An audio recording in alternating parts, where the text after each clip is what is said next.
अगर उनको मेरी निष्पक्षता को लेकर चिंता हो रही होती तो ट्रोल मैं नहीं हो रहा होता, बाकी 50 एंकर हो रहे होते। तो उनको मेरी निष्पक्षता की चिंता नहीं है।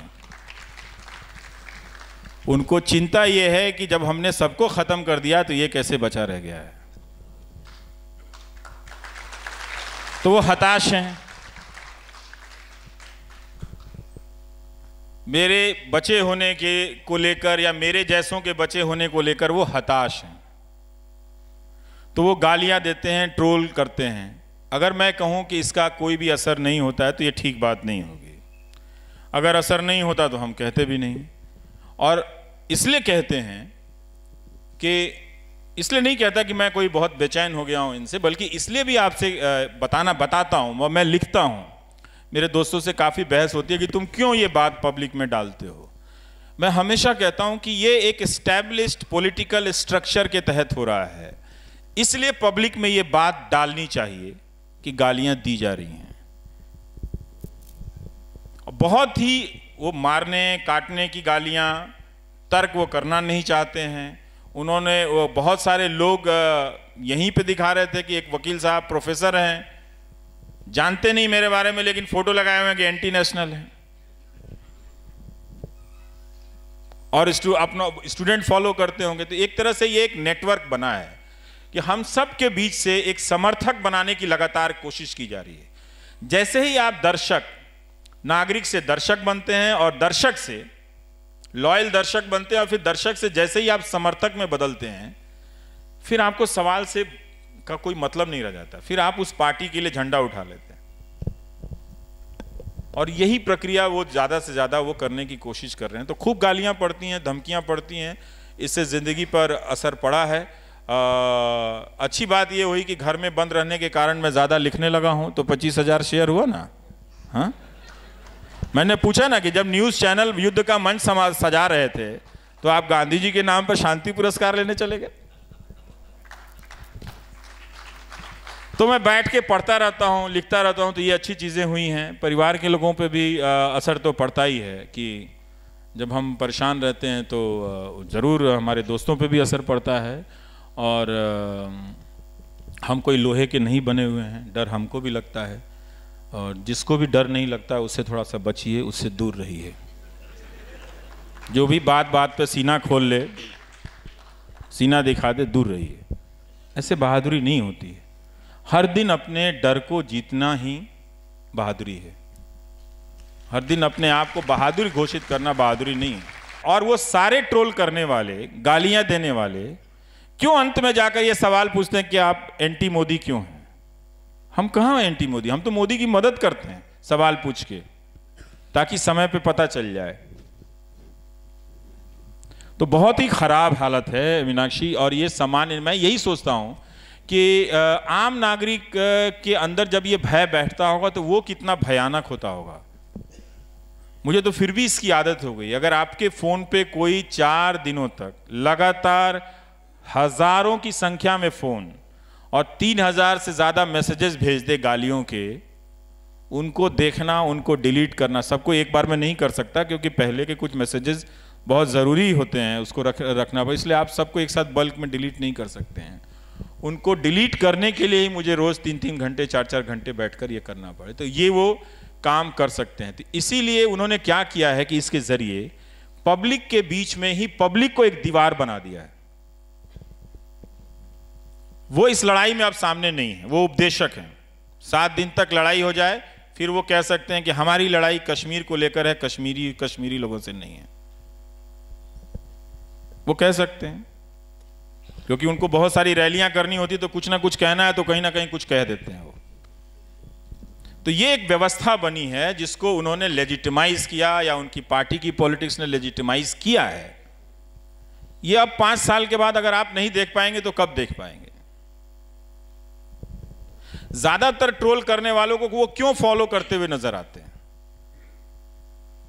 और वही सिर्फ ट्रोलिंग की बात नहीं है, उनके पार्टी के जो नेता हैं, जो आईटी सेल के जो व्हाट्सएप ग्रुप में जो मैसेजेस चलते हैं, सबकी भाषा एंकर से लेके वहां तक एक हो गई है और वो सब एक दिशा में जाती हुई दिख रही है। तो हम लोग सोशल साइंटिस्ट भी हो गए हैं, देखते देखते तो समझ में तो आती है ना बात की ये बात आ कहाँ से रही है और जा कहाँ से रही है। तो बहुत ख़राब है, इसको रोज़ झेलना, गालियाँ बच्चों के बारे में, परिवार के बारे में झेलना। हम सब अपनी माँ को बहुत प्यार करते हैं, सिर्फ उन्हीं की माँ नहीं है कि जो जाके बैंक में लाइन लगा के फ़ोटो खिंचवा लें। मेरी भी माँ है और मैं भी अपनी माँ की बड़ी इज्जत करता हूँ। न्यूज़ रूम की आप आलोचना करते रहे हैं, पर मीडिया का जो एक तबका है जो जिस तरीके की हरकतें कर रहा है, सब वाकिफ हैं। नहीं, वो एक तबका नहीं है, वो बड़ा तबका है। जी, बहुत 900 चैनल हैं इस देश में। हम तो 2 ही 4 चैनल को जानते हैं, पर ये काम कई 100 चैनलों से हो रहा है। पर मीडिया में खुद को इवैल्यूएट करने की, अपना खुद का आकलन करने की कोई ऐसी रिवाज नहीं रही है। ऐसे में आप किसी कॉन्क्लेव में जाते हैं, किसी संगोष्ठी में जाते हैं, वहाँ बड़ी नैतिकता की बातें होती है। वही संपादक जो न्यूज रूम में ऊप्स मूवमेंट और तैमूर डेस्क बनवा रहे हैं, ऐसे लोगों से मैं थोड़ा दूर रहने लगा हूँ आजकल। जी, मेरा सवाल यही है कि ये जो नैतिकता है, ये जो आदर्श है, सिर्फ संगोष्ठियों और कॉन्क्लेव में क्यों है, न्यूज रूम में क्यों नहीं है? नहीं रहेगा, क्योंकि यही तो, अगर वो उन्हें पता है कि वो न्यूज़ रूम में कुछ बातें कहनी है, सबके पास एक भीड़ है ना, तो उनके भी कार्ड बढ़ जाते हैं, लोग आ जाते हैं, तो वो सोचते हैं वो जो बोल रहे हैं वो सत्य बोल रहे हैं। लेकिन अपना इवैल्यूएशन ही नहीं होगा। ये जो देखिए आप हिंदी के अखबारों के संपादकों का हाल देख लीजिए। हम न्यूज़ एंकरों की तो आलोचना होती है, उनके एडिटोरियल देखिए कितने ख़राब हो गए हैं। और यही नहीं, कैसे पत्रकारिता को ख़त्म किया जा रहा है। मैं एक हिंदुस्तान अखबार देख रहा था कि 80-85 खबरों में कोई मुश्किल से 10-12 बाईलाइन भी नहीं है, जबकि वो बहुत बड़ा अखबार है। कुछ अखबारों में संपादकीय भी आना बंद हो चुके हैं। तो कैसे लिखेंगे? नाम से तो लिखने से अच्छा है, झमेला लेने से तो नहीं। आज छपते हैं वैसे, लेकिन वो पत्रकारों के नाम तक नहीं है। तो जर्नलिस्ट को भी फेसलेस बनाना है और जो न्यूज़ रिपोर्ट है उसको भी इंफॉर्मेशन लेस बनाना है। अभी तक जो आप अखबार पढ़ते हैं, अखबार पढ़ने से पढ़ना नहीं आ जाता है। ज़रा ध्यान से एक एक न्यूज़ आइटम को पढ़िए, तब आपको ये खेल पता चलेगा। ये मेरा मसला नहीं है, ना तो ये आरफा खानम शेरवानी का मसला है, ये इंस्टीट्यूशनल मामला है। और व्यक्तियों का, 2-4 व्यक्तियों का होना भी बहुत दुखद है। क्यों 2-4 व्यक्ति होने चाहिए जो अपने व्यक्तिगत तौर पे कर रहे हैं, या क्यों 2-4 वेबसाइट होनी चाहिए? 900 न्यूज़ चैनल हैं। आज आप एक भी न्यूज़ चैनल का नाम नहीं ले सकते कि ये जर्नलिज्म कर रहा है। तो काहे के लिए आपके घर में है? तो अंदर नहीं है। जो हमारे प्रेस की जो बॉडीज़ हैं, जो बनी हुई हैं संस्थाएं हैं, वो बहुत काम की नहीं हैं, बहुत काम की नहीं हैं। उनमें भी वही सब लोग हैं, और जो लोग भी होंगे तो क्या कर लेंगे? वो एक निंदा कर देते हैं, कंडेम कर देते हैं, वो ट्विटर पे आ जाता है, वो चलता फिरता कहीं गायब हो जाता है। लेकिन स्थितियां वैसी ही बनी रहती हैं।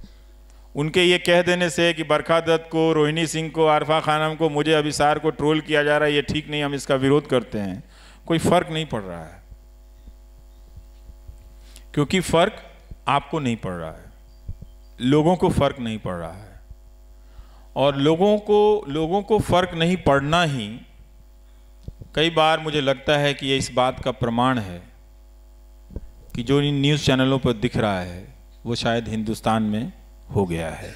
भारतीयों को यथास्थितिवादी कहा जाता था और ये सब दिखाई पड़ रहा है कि वो यथास्थिति में खुश हैं। अजीब तरह का, मतलब ये स्टेटस को तो नहीं है, क्योंकि जो हमने बुनियाद कायम की थी उसका रेफरेंस पॉइंट बदला, उसको पूरा ध्वस्त किया इन चैनलों ने।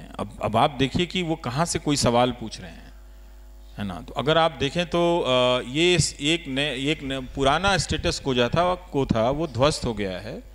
एक नई चीज़ इन्होंने बनाई तो ज़रूर है, और जिसमें जो अमर्यादा है, जो अनैतिकता है, उसको प्रतिष्ठित किया है। जो पहले से चली आ रही थी उसको स्थापित किया है, प्रतिष्ठापित किया है। तो जो अमर्यादाएं हैं, जो अनैतिकताएं हैं, उनको नैतिक बनाया है, उनको मर्यादित किया है। ये काम तो इन्होंने किया ही है कि अब आप चैनलों पर आकर देखिए। एक चैनल पे मैं देख रहा था कि 2 आर्मी के सज्जन रिटायर्ड जानकार बैठे हैं, और बगल में एक प्रवक्ता कह रहा तेरा नेता लुच्चा है, तेरा नेता लुच्चा है, और ये लुच्चा है, वो लुच्चा चल रहा था उसमें। मैं ये सोच रहा था कि अच्छे भले लोग भी जाकर इस गंदगी को क्यों लेजिटिमाइज कर रहे हैं? वो क्यों जाते हैं? हिंदुस्तान की आर्मी जेंटलमैन आर्मी कही जाती है, वो क्यों ऐसे एंकरों के बगल में बैठते हैं? क्या उनको भी लगने लगा है कि देश में उनसे ज्यादा ये नेशनलिस्ट, ये न्यूज एंकर हो गया है? उनको देखना चाहिए कि किस तरह से वहाँ पर नचवाया जा रहा है, गालियाँ दी जा रही हैं। हमारे जो रिटायर्ड सोल्जर हैं, बड़ा रिस्पेक्ट है उनके लिए, उनके नॉलेज के लिए। वहाँ वो कुछ भी इस्तेमाल नहीं होता, सिर्फ उनके प्रेजेंस को लेकर ये न्यूज़ चैनल अपने आप को लेजिटिमाइज करते हैं, अपने एजेंडा को, कि हमारे साथ आर्मी के ऑफिसर बैठे हैं। और वो दूसरों को पूछता है कि तेंदुलकर या कोई नसीरुद्दीन शाह एंटी नेशनल है। मैं इन सेना के बेहतरीन अफसरों से गुजारिश करता हूँ कि आप प्लीज़, आप हमारे लोकतंत्र के सबसे मजबूत प्रहरी हैं, आप अपने अनुभव और ज्ञान का इस्तेमाल इन बंदरों के जरिए लोकतंत्र के खात्मे में साथ मत दीजिए, वरना 10 साल बाद जब कोई YouTube में जाकर देखेगा तो आप नजर आएंगे कि आप वहां पर बैठे हुए थे। क्योंकि वो ये नहीं बोल पाते कि तुम कैसे बोल सकते हो। मैं जानता हूं, मैं आर्मी मैन हूं, मैं जानता हूं जान की कीमत क्या होती है, शहादत की कीमत क्या होती है। जब गोली चलती है तो हमारे घरों के भीतर कितनी गोलियां चलती हैं। तो हमारे जेंटलमैन आर्मी के जो जितने भी रिटायर्ड अफसरान हैं, उनको ये बात समझना चाहिए कि एंकर उनकी मौजूदगी का इस्तेमाल कर रहे हैं। प्लीज़ वो ऐसा ना होने दें। उनका नॉलेज बहुत कीमती है, बहुत ज़रूरी है कि डिफेंस के स्ट्रेटजी को हम पब्लिक के तौर पर समझने के लिए, उनके अनुभवों को जानने के लिए, वो हमारे लिए बहुत ही ज़रूरी लोग हैं। लेकिन उनको बिठाकर भाषा की मर्यादा टूटे, जो खुद उन्होंने अपनी ज़िंदगी में नहीं की, अपनी कमांड के यूनिट में कभी नहीं होने दिया, और अब जाकर एक शाम बिताने के लिए आप बैठे हैं जहां पर उस तरह का प्रोपेगेंडा एजेंडा चल रहा है। आपने जिस सेना को लीड किया उसमें कभी भी आपके दिमाग में ये बात नहीं आई, ना आने दिया आपने कि हम हिंदू मुसलमान अलग हैं, और इन चैनलों पर सारा एजेंडा चल रहा है और आप बैठे हुए नजर आ रहे हैं। मत आइए। अगर सेना से रिटायर हो गए हैं तो इन न्यूज़ चैनलों से भी रिटायर हो जाइए, छोड़ दीजिए इनको छोड़िए आप। हमारे पास यही एक लोकतांत्रिक तरीका बचा है कि आप इनको छोड़ दीजिए, वरना ये हम सबको छोड़ने लायक नहीं छोड़ेंगे ये लोग। हम सब इसी सड़क पे कहीं घेर के मार देगा, कोई आपको मार देगा, कोई सुबोध सिंह को मार देगा, कोई अखलाक को मार देगा। मरेंगे वो सब जो चुप हैं।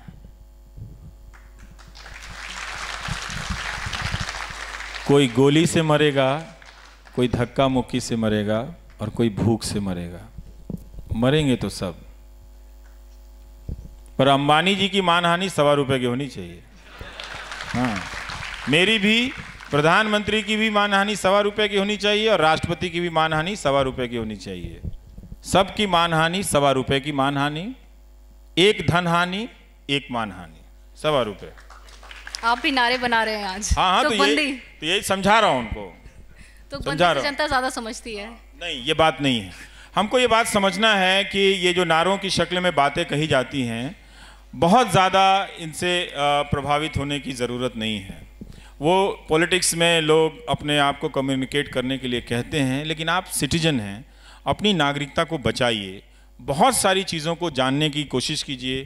थोड़ा 1 घंटा ज़िंदगी में निकालिए, हफ्ते में कम से कम, कि जब बैठ के आप गंभीर रूप से उन्हीं समाचार पत्रों का, घटनाओं का विश्लेषण करें। आप अपने तौर पे, आप जो इस टीवी के ज़रिए बाहर भी सुन रहे हैं, मैं उनसे भी कह रहा हूँ कि वो भी एक तरह से वो मेहनत करें। लोकतंत्र में मैं हमेशा एक बात को इस प्राइम टाइम को करते हुए समझा हूँ, जो पहले मैं नहीं समझता था। मैं यही समझता हूँ कि लोकतंत्र में नागरिक होना, मेरे नज़र में IIT का इम्तहान सबसे मुश्किल था, क्योंकि मैं मैथ्स में सबसे ज़्यादा कमज़ोर था। तो मैं हमेशा मानता हूँ कि लोकतंत्र में नागरिक होना IIT के इम्तहान की तैयारी से भी मुश्किल काम है। ये फोकट का काम नहीं है। तो बहुत मेहनत कीजिए, और बहुत मेहनत से संस्थाओं में भागीदारी कीजिए। जो संस्थाएं खड़ी हो रही हैं, आप उनको सपोर्ट कीजिए।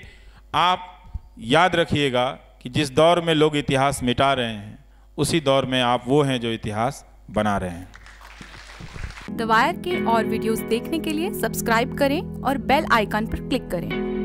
स्वतंत्र पत्रकारिता की आर्थिक मदद करने के लिए डिस्क्रिप्शन में दिए गए लिंक पर जाएं और अपनी राशि चुनें।